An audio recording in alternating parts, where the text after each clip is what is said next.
saya balik lagi ke ini, yang dididik Tuhan itu punya beberapa ciri gitu ya. Jadi waktu ini ini termasuk yang saya alami sendiri gitu. Jadi saya pernah dididik manusia gitu, punya guru, tapi juga beberapa bagian dididik Tuhan sendiri. Jadi seharusnya kita tuh dua-duanya punya gitu ya.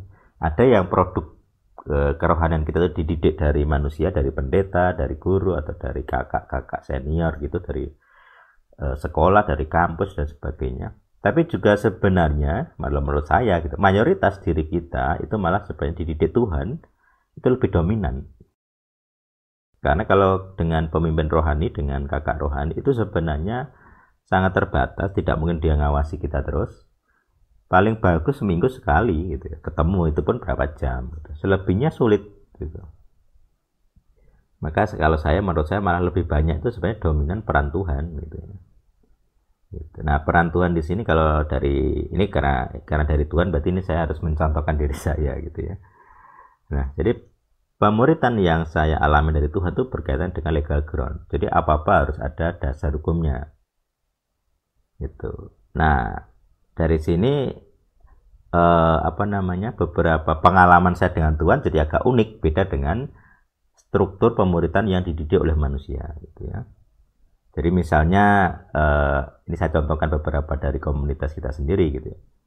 Jadi kemarin saya contohkan dari Jeffrey sendiri, ada kasus gitu.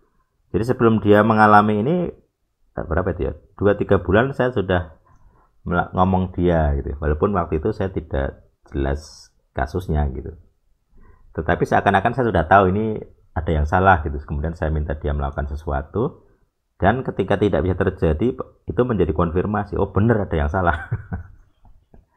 Gitu. Terus kemarin waktu Pak Wid kecelakaan, Pak Wid belum masuk ya. Jadi saya bahas dengan Ayub dan Bara kalau nggak salah ya. Ini Pak Wid ada apa ini? Sebelum terjadi Pak Wid kecelakaan yang ditabrak anak SMP itu ya.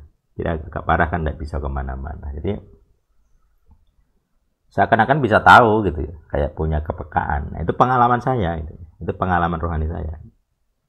Jadi ada beberapa hal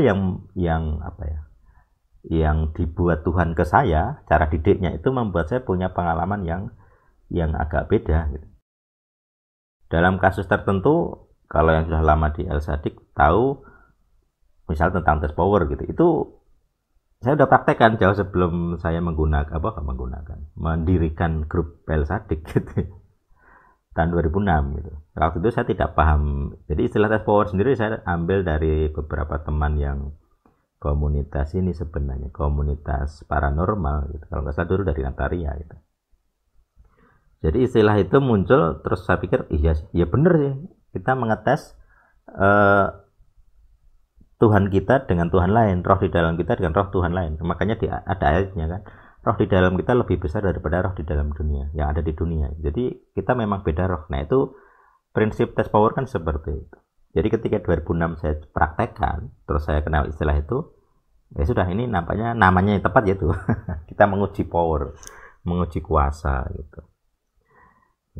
Nah, hal seperti ini yang keunikan dari pendidikan Tuhan sendiri ini yang harus kita belajar toleransi. Saya belajar toleransi kalau orang dididik Tuhan dengan cara berbeda. Ya saya harapkan orang lain juga toleransi dengan saya gitu.